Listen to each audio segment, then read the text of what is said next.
예수님의 이름으로 기도드립니다. 아멘. 오늘 나누실 성경 말씀은 역대상 8장 29절부터 40절입니다. 역대상 8장 29절부터 40절 말씀을 한 절씩 교독하시겠습니다.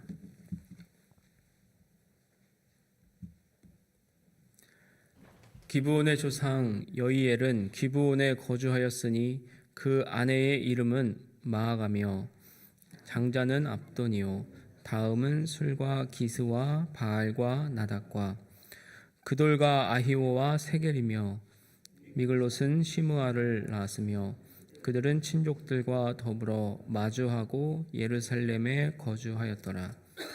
넬은 기스를 낳고 기스는 사울을 낳고 사울은 요나단과 말기수아와 아비나닥과 에스바알을 낳았으며 요나단의 아들은 무립바알이라. 무립바알은 미가를 낳았고 미가의 아들들은 비돈과 멜렉과 다레아와 아하스이며 아하스는 여호앗다를 낳고 여호앗다는 알레멕과 아스마웻과 시므리를 낳고 시므리는 모사를 낳고 모사는 비느아를 낳았으며 비느아의 아들은 라바요 그의 아들은 엘르아사요 그의 아들은 아셀이며 아셀에게 6 아들이 있어 그들의 이름은 이러하니 아스리감과 보그루와 이스마엘과 스아랴와 오바댜와 하나니라. 아셀의 모든 아들이 이러하며 그의 아우 에색의 아들은 이러하니 그의 맏아들은 울람이요 둘째는 여우스요 셋째는 엘리벨렛이며 울람의 아들은 다 용감한 장사요 활을 잘 쏘는 자라. 아들과 손자가 많아 모두 150명이었더라. 베냐민의 자손들은 이러하였더라. 아멘.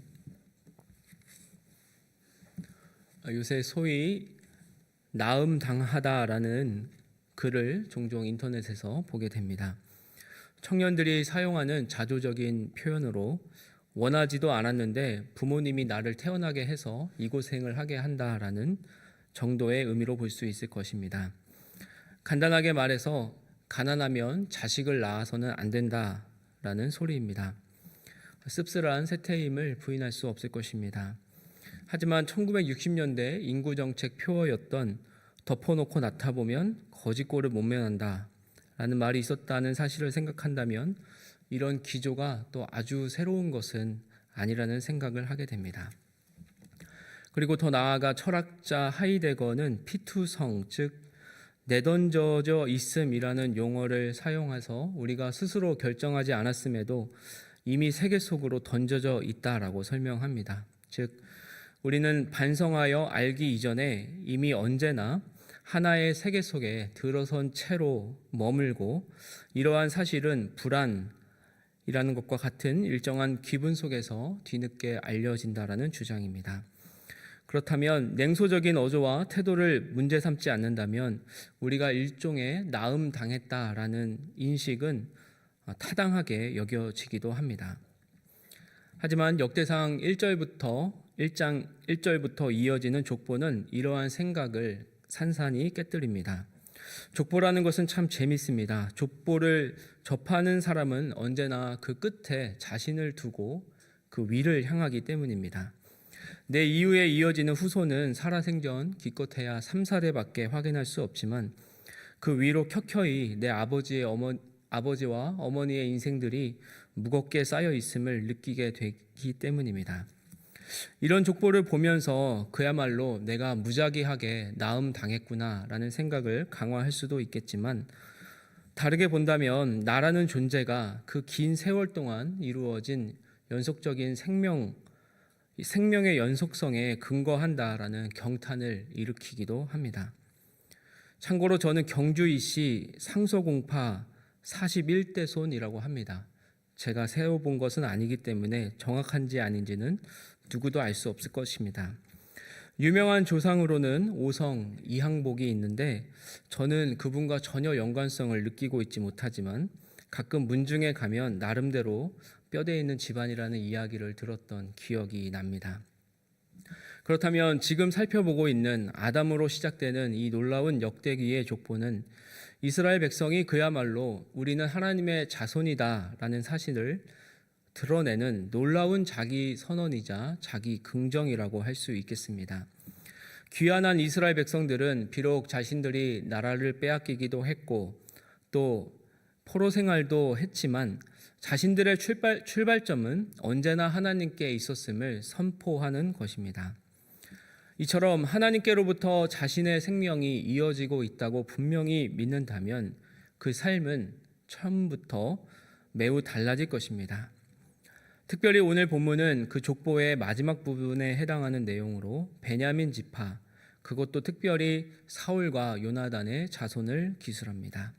29절에서 32절입니다. 기브온의 조상 여이엘은 기브온에 거주하였으니 그 아내의 이름은 마아가며 장자는 압돈이요 다음은 술과 기스와 바알과 나답과 그돌과 아히오와 세겔이며 미글롯은 시므아를 낳았으며 그들은 친족들과 더불어 마주하고 예루살렘에 거주하였더라. 기브온은 예루살렘에서 북서쪽으로 약 9km 떨어진 곳에 위치한 지역입니다. 베냐민 지파의 본거지로서 이 성읍을 창시한 사람이 여이엘이기에 그를 기브온의 조상이라고 표현합니다. 사무엘상 9장 1절과 2절은 이렇게 증거합니다. 베냐민 지파에 기스라 이름하는 유력한 사람이 있으니 그는 아비엘의 아들이요 스롤의 손자요 베고랏의 증손이요 아비야의 현손이며 베냐민 사람이더라. 기스에게 아들이 있으니 그의 이름은 사울이요 준수한 소년이라. 이스라엘 자손 중에 그보다 더 준수한 자가 없고 키는 모든 백성보다 어깨 위만큼 더 컸더라. 사무엘상 말씀에서 아비엘이라고 소개하는 이 인물이 바로 오늘 말씀의 여이엘인 것으로 봅니다. 이 여이엘에게는 아들들이 있었는데 그 중에 사울 왕의 아버지인 기스가 있습니다. 다시 본문으로 돌아와서 보시면 기스를 비롯한 여이엘의 아들들이 친족들과 더불어 마주하고 예루살렘에 거주하였더라고 증거합니다. 이는 그들이 예루살렘으로 이주했음을 뜻합니다. 33절입니다. 넬은 기스를 낳고 기스는 사울을 낳고 사울은 요나단과 말기수아와 아비나답과 에스바알을 낳았으며 30절에서는 여이엘의 아들이 기스인 것으로 설명을 합니다. 하지만 이에 비해 33절은 넬이 기스를 낳았다라고 합니다. 사울의 조상에 대해서 여러 기록이 혼재되어 있기 때문에 종합적으로 볼 때는 넬이 여이엘을 낳고 여이엘이 기스를 낳은 것으로 보시면 좋겠습니다. 그리고 사울은 우리가 잘 알듯이 요나단 그리고 그의 형제인 말기수와 아비나답, 에스바알을 낳습니다. 요나단과 말기수와 아비나답은 길보아 산에서 아버지인 사울 왕과 함께 전사하였고 에스바알 즉 이스보셋은 후에 북이스라엘 왕으로 올랐다가 죽임을 당합니다. 이렇게 볼 때 한때 왕이었던 사울의 계보가 너무나 허무하게 끝나고 마는 것처럼 보입니다. 하지만 아직 요나단에게 남은 아들이 있었습니다. 34절입니다. 요나단의 아들은 무립바알이라. 무립바알은 미가를 낳았고 무립바알은 다윗 왕에게 은혜를 입어 항상 그의 상에 머물며 먹었던 예루살렘에 거주한 무비보셋입니다. 그런데 33절에서 이스보셋을 에스바알로 34절에서는 무비보셋을 무립바알로 굳이 표기한 이유는 역대기 기자가 혐오의 상징이었던 바알을 사울의 계보에 남김으로써 그 가문에 흐르는 어두운 그림자는 그대로 드러내려고 했던 의도로 보입니다. 그럼에도 불구하고 요나단의 후손은 하나님의 은혜로 번성하게 됩니다. 그래서 이어지는 말씀을 보시면 넬, 기스, 사울, 요나단, 브릿바알로 이어진 족보는 미가, 아하스, 여호와따, 시므리, 모사, 비느아, 라바, 엘르아사, 에색, 울람 순으로 이어지게 됩니다. 그런데 어찌 생각해보면 베냐민 지파와 다윗에 속한 유다 지파는 상극일 수밖에 있다라는 생각을 하게 됩니다. 다윗이 사울 왕을 이어서 왕이 되었기 때문입니다. 하지만 이상하게도 베냐민 지파는 끝까지 유다 지파의 편에 남아서 남유다를 이루고 또 포로 생활 이후 귀환에서도 중추적인 역할을 담당한 것으로 보입니다. 그래서 이렇게 베냐민 지파의 족보를 자세하게 다룬 것입니다. 이러한 일이 가능했던 이유는 요나단과 다윗이 맺은 언약에 있습니다. 사무엘상 20장 14절에서 17절입니다. 너는 내가 사는 날 동안에 여호와의 인자하심을 내게 베풀어서 나를 죽지 않게 할 뿐 아니라 여호와께서 너 다윗의 대적들을 지면에서 다 끊어버리신 때에도 너는 내 인자함을 내 집에서 영원히 끊어버리지 말라 하고 이에 요나단이 다윗의 집과 언약하기를 여호와께서는 다윗의 대적들을 치실지어다 하니라. 다윗에 대한 요나단의 사랑이 그를 다시 맹세하게 하였으니 이는 자기 생명을 사랑함 같이 그를 사랑함이었더라. 요나단은 아버지 사울 왕과 다윗의 관계가 회복될 수 없음을 확인합니다. 그리고 하나님께서 다윗을 통해 거룩한 이스라엘의 왕권을 이어가기 원하신다는 사실을 깨닫고서 순종합니다. 그 순종은 자신의 죽음을 의미한다는 것도 알았지만 그는 하나님을 신뢰함으로 또 다윗을 사랑함으로 왕이 될 수 있는 권리까지 내려놓고 자신을 죽이고 다윗을 살리는 길을 택한 것입니다. 그래서 사무엘상 20장 42절은 이렇게 증거합니다. 요나단이 다윗에게 이르되 평안히 가라.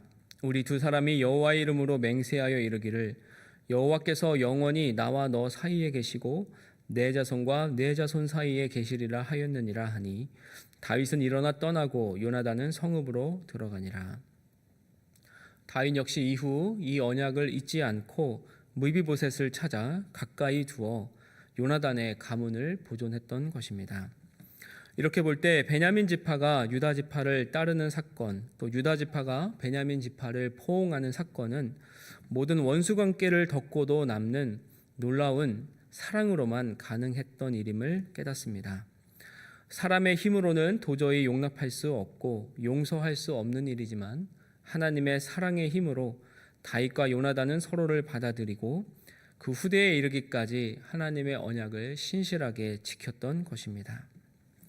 또한 우리는 여기서 한 사람의 선택과 그에 따른 결과를 보게 됩니다. 사울은 하나님을 배신하고 다윗을 미워하는 선택을 내려 버림을 받지만 바로 그 아들인 요나단은 하나님을 신뢰하고 다윗을 사랑함으로써 하나님의 복을 누리게 되는 것입니다. 오늘 우리도 그러합니다. 비록 내가 나음 당했다고 여겨지고 내가 가치 없이 여겨진다고 할지라도 그것은 이 세상이 말하는 거짓이지 사실이 아닙니다. 하나님께서 놀라운 계획으로 만세전에 우리를 택하셨고 이 땅에 살아가게 하셨습니다. 부모님이나 세상의 조건과 상관없이 하나님께서는 오늘 우리의 선택을 기대하고 계십니다. 따라서 하나님에 대한 이러한 신뢰가 있다면 우리는 오늘이라는 날을 믿음의 선택을 하는 길로 택할 것입니다. 그런데 베냐민 지파의 이러한 변모는 상당히 놀라운 일입니다. 40절 말씀입니다. 울람의 아들은 다 용감한 장사요 활을 잘 쏘는 자라. 아들과 손자가 많아 모두 150명이었더라. 베냐민의 자손들은 이러하였더라. 창세기 49장 27절에는 야곱이 베냐민은 물어뜯는 일이라. 아침에는 빼앗은 것을 먹고 저녁에는 움킨 것을 나누리로다 라고 축복한 내용이 나옵니다. 축복인지 저주인지 굉장히 애매한 말씀입니다만 이 야곱의 말처럼 사사기 20장을 보면 베냐민은 물어뜯는 일이처럼 칼을 든 용사들과 물매로 돌을 던지는 용사 700명을 내세워 형제들과 맞서 싸웁니다. 하지만 결국 형제들에 의해 거의 괴멸 직전까지 이르게 됩니다. 하지만 오늘 40절 말씀을 보시면 그들이 하나님의 복을 누렸기에 오히려 장사요 활을 잘 쏘는 자가 되어 이스라엘에게 큰 기여를 하는 자손이 됐다고 말하고 있습니다. 그리고 그들의 자손과 아들과 손자가 많아졌다라고 기록합니다. 그들의 약점이 오히려 장점이 되고 그들의 단점이 오히려 장점이 된 것입니다. 하나님께서는 이처럼 우리가 주님 앞에 바로 서기만 한다면 우리의 약점을 들어 오히려 강하게 사용하시고 우리의 삶에서 역전을 이루시는 분이십니다. 족보의 기록은 낳고로 이어지는 건조한 내용으로 볼 수 있습니다. 하지만 낳고라는 그 짧은 글귀 안에 인생의 모든 희노애락과 그 한 사람 한 사람이 믿음으로 선택했던 모든 그 인생의 이야기가 담겨 있습니다.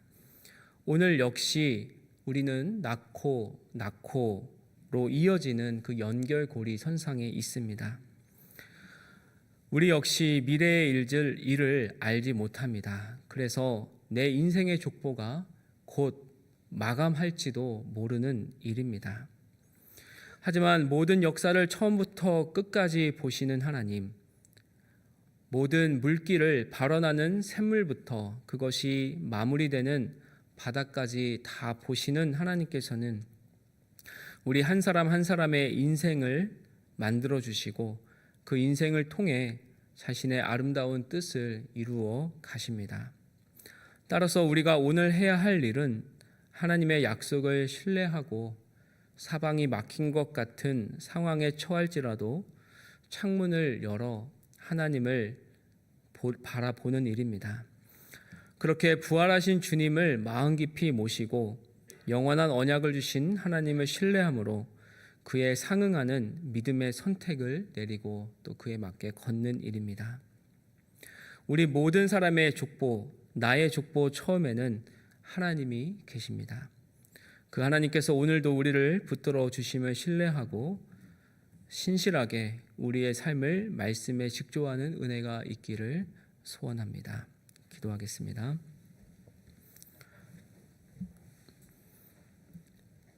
하나님 아버지, 우리 모두의 족보가 하나님으로부터 시작함을 보게 하시니 감사합니다.